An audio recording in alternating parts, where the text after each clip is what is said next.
Hello everyone, I am Renu Gupta. आज मैं आपको क्लास 10th का chapter 11 area related to circles का इंट्रोडक्शन इस वीडियो में बताऊंगी। आपको मैं इस चैप्टर में सर्कल से रिलेटेड सारे बेसिक कॉन्सेप्ट एंड फॉर्मूलेस इस तरीके से बताऊंगी कि आपको इसके क्वेश्चन आप बहुत ही ईजिली तरीके से कर सकते हैं। Then let's start. First of all, radius. हमारे सर्कल में रेडियस क्या होती है? देखिए, सेंटर से पास होके सर्कल के किसी एक बिंदु को जो टच करती है वो हमारी रेडियस होती है। जैसे कि इसमें आपको रेडियस दे रखा है ओपी। ओपी हमारा है रेडियस, क्योंकि ओ सेंटर से पास होके सर्कल को एक पॉइंट पे ये टच कर रही है। ओ आर भी हम लोगों का रेडियस है, क्योंकि ये सेंटर से पास होके सर्कल को एक पॉइंट पे आर पे टच कर रही है। ओ एम भी हमारी रेडियस है। सिमिलरली ओ एन भी हम लोगों की रेडियस है। ठीक है। And radius is a half of the diameter. आप लोगों को मान लीजिए डायमीटर दे रखा है 14 सेंटीमीटर, तो आप लोगों का रेडियस हो जाएगा 7 सेंटीमीटर, क्योंकि जो रेडियस होती है वो डायमीटर की आपकी हाफ होती है। ठीक है। नाउ अब आपका आता है, और रेडियस को आप लोग आर से डिनोट करते हैं स्मॉल लेटर में। नाउ डायमीटर को आप लोग डी से डिनोट करते हैं, और डायमीटर इसमें होता है जो कि आपके सेंटर से पास होता है और सर्कल को 2 पॉइंट पर टच करता है। जैसे इसमें देखिए मैंने पी आर ले रखा है, पी आर और एम एन। देखिए पी आर सेंटर से पास हो रहा है ये आपका। डायमीटर जो होता है आप लोगों का सेंटर से ही पास होना चाहिए और सर्कल को 2 पॉइंट पे टच करना चाहिए। जैसे आपका हो गया एम एन भी देखिए सेंटर से पास हो रहा है और सर्कल को आपके 2 पॉइंट पे टच कर रहा है, एम और एन पर। ठीक है। और diameter is a twice of radius. Diameter जो होता है वो रेडियस का दुगना होता है। लेट्स से आपकी रेडियस दे रखी है 10 सेंटीमीटर, तो आपका डायमीटर कितना हो जाएगा 20 सेंटीमीटर। ठीक है। तो डायमीटर क्या होता है? रेडियस का आपका डबल होता है। नाउ आपका हो गया कॉर्ड। कॉर्ड क्या होता है? कॉर्ड और डायमीटर में इतना फर्क है कि डायमीटर जो होता है आपका वो सेंटर से पास होता है, और जो कॉर्ड होता है वो सेंटर से पास नहीं होता है। देखिए ये दोनों, देखिए आपका पी आर जो है वो डायमीटर है बिकॉज ये सेंटर से पास हो रहा है, लेकिन जो आपका टी एस है ये भी आपका जो सर्कल को 2 पॉइंट पे टच कर रहा है और डायमीटर भी 2 पॉइंट पे टच कर रहा है। बट ये जो होता है कॉर्ड जो होता है वो आपका सेंटर से पास नहीं होता है। ठीक है। मैं आपको यहाँ पर एक और कॉर्ड लेके दिखा देती हूँ। जैसे आपने यहाँ पर मान लीजिए एक आपने यहाँ पे कॉर्ड ले रखा है, ये रहा आपका कॉर्ड हो गया आपका। मान लीजिए इसको कोई पॉइंट नाम दे दीजिए ए बी। तो इन दोनों में फर्क क्या है आपका? इन दोनों में डिफरेंस क्या है? पी आर जो है आपका डायमीटर है, बट आपका जो ए बी है वो आपका कॉर्ड है। क्यों आपका कॉर्ड है? क्योंकि वो सेंटर से पास नहीं हो रहा, और जो डायमीटर है आपका सेंटर से पास हो रहा है। आई होप आपको कॉर्ड समझ में आ गया होगा। Now area of circle. Circle का एरिया का फॉर्मूला क्या होता है? पाई आर स्क्वायर। ठीक है। पाई की वैल्यू आप लोगों को 22/7 लेनी होती है, और अगर पाई की वैल्यू आपको क्वेश्चन में मेंशन है 3.14, तो आपको 3.14 ही लेनी होगी। तो एरिया ऑफ सर्कल आपका क्या हो गया? Pi are square. Now circumference of circle. ठीक है। तो सरकमफ्रेंस में आपको पहले बता दूं क्या होता है। ये जो सर्कल का ये है आपका, ये जितनी आपकी ये बाउंड्रीज है ये आपका सरकमफ्रेंस होता है। सरकमफ्रेंस को आप पेरीमीटर भी बोलते हैं। पेरीमीटर ऑफ सर्कल हो या सरकमफ्रेंस ऑफ सर्कल हो, दोनों का सेम मीनिंग होता है। तो सरकमफ्रेंस ऑफ सर्कल का आपका फॉर्मूला होता है 2 पाई आर। ठीक है। नाउ आपका हो गया एरिया ऑफ माइनर सेगमेंट। अब आपको सेगमेंट का बताऊंगी मैं यहाँ पर। सेगमेंट देखिए क्या होता है आपको। इस सेगमेंट में भी आपको माइनर सेगमेंट भी होता है और मेजर सेगमेंट भी होता है। तो आपका ये सर्कल है, सर्कल में देखिए मैंने जो ये पिंकिश पार्ट कर रखा है ये आपका माइनर सेगमेंट है, और जो आपको ये येलोइश पोर्शन है ये आपका मेजर सेगमेंट है। ठीक है। ये आपका जो ये वाला जो आपका येलोइश पोर्शन है ये पूरा आपका मेजर सेगमेंट होता है, और जो ये पिंकिश वाला है आपका वो होता है माइनर सेगमेंट होता है आपका। तो आपको एरिया ऑफ माइनर सेगमेंट निकालना है, तो आपका फॉर्मूला हो जाता है area of sector minus area of triangle. तो एरिया ऑफ सेक्टर निकालना हो, अब एरिया ऑफ सेक्टर आपका इसके नेक्स्ट पेज में है जो कि मैं आपको समझाऊंगी। तो एरिया ऑफ सेक्टर कि आपका ये जो है ये वाला जो आपका पोर्शन होता है ये आपका सेक्टर होता है। देखिए ऐसे ये सर्कल की 2 रेडियस से और उसकी आर्क से, ये आपकी आर्क होती है। ठीक है। ये आपकी आर्क है, ये आपकी आर्क है, ये आपकी आर्क है। तो सर्कल की 2 रेडियस से और जो उसकी आर्क से जो आपका एरिया कवर्ड होता है वो आपका सेक्टर होता है।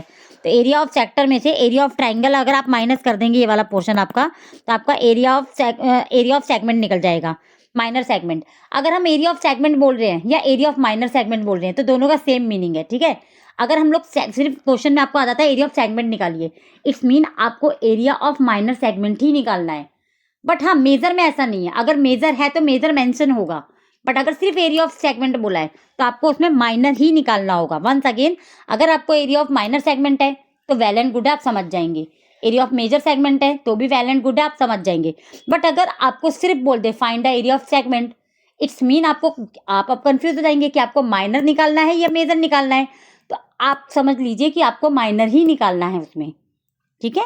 Now area of major segment का आपका फॉर्मूला होता है एरिया ऑफ सर्कल, सर्कल के एरिया में से, ये सर्कल के एरिया में से अगर आप लोग area of minor segment minus कर देंगे तो आप लोगों का एरिया ऑफ मेजर सेगमेंट आ जाएगा। इट्स मीन आपको अगर मेजर सेगमेंट निकालना है तो उसके लिए आपको माइनर सेगमेंट निकालना ही पड़ेगा, क्योंकि जब तक आप माइनर सेगमेंट नहीं निकालेंगे तो आपका एरिया ऑफ मेजर सेगमेंट नहीं आएगा, क्योंकि आपको फॉर्मूले में इसमें देखिए माइनर सेगमेंट को माइनस करना होता है। एरिया ऑफ सेक्टर, सेक्टर में भी वही होता है, आपका माइनर सेक्टर होता है और मेजर सेक्टर होता है। अगर आपको क्वेश्चन में बोल रखा है एरिया ऑफ सेक्टर निकालना है, इट्स मीन आपको माइनर सेक्टर ही निकालना है। जैसे मैंने आपको सेगमेंट में बताया था कि अगर आपको एरिया ऑफ सेगमेंट निकालना है तो आपको माइनर ही निकालना है, और माइनर या मेजर वर्ड लगा रहा है तो वेल एंड गुड है, अदरवाइज अगर वो कुछ नहीं लिख रहा माइनर या मेजर तो आपको माइनर ही निकालना होता है, ठीक है। आपका देखिए पिंकिश में जो शेड हो रखा है ये आपका माइनर सेक्टर है, और जो आपका ये ग्रीनिश में हो रखा है, ग्रीन कलर मैंने ये कर रखा है, ये आपका मेजर सेक्टर है। तो आपको एरिया ऑफ सेक्टर का फॉर्मूला हो गया थीटा अपॉन में 360 multiply pi are square. Theta आपका एंगल होता है। अब आपको एंगल जो दे रखा हो, जैसे इसमें दे रखा हो मान लीजिए एंगल 60 डिग्री, तो आपको 60 लेना पड़ेगा। और पाई की वैल्यू तो आप जानती है 22 अपॉन में 7, और अगर आपको क्वेश्चन में मेंशन है 3.14 तो आपको वो लेनी है। और रेडियस आपको दे रखा होगा, क्योंकि मैंने आपको बताया सेक्टर जो होता है 2 रेडियस और सर्कल की आर्क से जो एरिया कवर होता है आपका, ये रहा आर्क और ये 2 रेडियस, इससे जो एरिया आपका कवर होता है वो आपका सेक्टर होता है, ठीक है। ये आपका सेक्टर है। Now area of major sector 360 minus theta upon में 360 मल्टीप्लाई पाई आर स्क्वायर। 360 इसलिए लिया है हम लोगों ने इसमें क्योंकि हमारा एक सर्कल जो होता है, हमारा सर्कल 360 डिग्री का होता है, उसमें से आपका जो ये माइनर वाला जो पोर्शन है उसका जो थीटा है वो माइनस हो जाएगा। मान लीजिए यहाँ पे 60 दे रखा है तो आप लिखेंगे 360 माइनस 60 अपॉन में 360 मल्टीप्लाई 22 अपॉन में 7 मल्टीप्लाई, लेट से रेडियस आपकी 7 है तो 7 इंटू 7, ठीक है। यहाँ पे थीटा आपको अगर 45 दिया है तो 360 माइनस 45 अपॉन में 360 मल्टीप्लाई 22 अपॉन में 7 मल्टीप्लाई रेडियस 7 मल्टी 7। देन आपको लेंथ ऑफ आर्क निकालना है। आर्क में भी वही है माइनर सेक्टर से और मेजर सेक्टर से, ठीक है। अगर आपको माइनर सेक्टर से निकालना है लेंथ ऑफ आर्क तो आपको वही है थीटा अपॉन में 360 2 पाई आर, बस यहाँ पर अब आपको 2 पाई आर लगाना है फॉर्मूले में। और लेंथ ऑफ अगर आपको मेजर आर्क निकालना है तो आपको हो जाएगा, आर्क है मेजर सेक्टर से तो 360 माइनस थीटा अपॉन में 360 मल्टीप्लाई 2 पाई आर। अब इसी चैप्टर में एरिया रिलेटेड टू सर्कल्स में आप लोगों का ट्राइंगल भी आएगा, क्योंकि आप लोगों ने जब एरिया ऑफ सेक्टर निकाला था तो सॉरी एरिया ऑफ जब आप लोगों ने सेगमेंट निकाला है तो आपके सेगमेंट के एरिया में एरिया ऑफ ट्राइंगल माइनस हुआ था, ठीक है। Area of sector minus area of triangle था, ठीक है, सेगमेंट में आप लोगों का। तो एरिया ऑफ ट्राइंगल में राइट एंगल ट्राइंगल बन रहा है। अगर right angle triangle it's mean आपका एक एंगल आपको जो थीटा है वो 90 डिग्री दे रखा है, तो आप लोग फॉर्मूला लगाएंगे 1/2 multiply base into height. Now area of equilateral triangle it's mean अगर आपका थीटा 60 डिग्री है तो आपका इसमें इक्विलेटरल ट्राइंगल होगा इस चैप्टर में। 60 डिग्री अगर आपका थीटा है इस चैप्टर में एरिया रिलेटिव टू सर्कल में, अगर आप लोगों को थीटा 60 है तो इट्स मीन आपके तीनों एंगल इसके ट्राइंगल के 60 60 60 होंगे।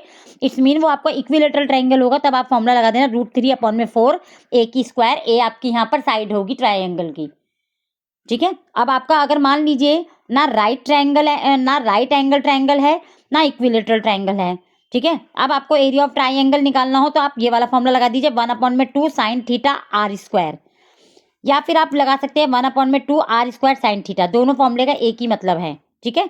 तो और थीटा आपको जो दे रखा होगा वो आप थीटा यहाँ पे पुट कर सकते हैं। आई होप आपको समझ में आ गया होगा। इस चैप्टर्स का इंट्रोडक्शन इस वीडियो में मैंने आपको बिल्कुल क्लियर कर दिया है, आप इसको प्रैक्टिस कीजिए। Now last but not the least, if you like my way of teaching then please like share and subscribe to my channel. Thank you for watching my video.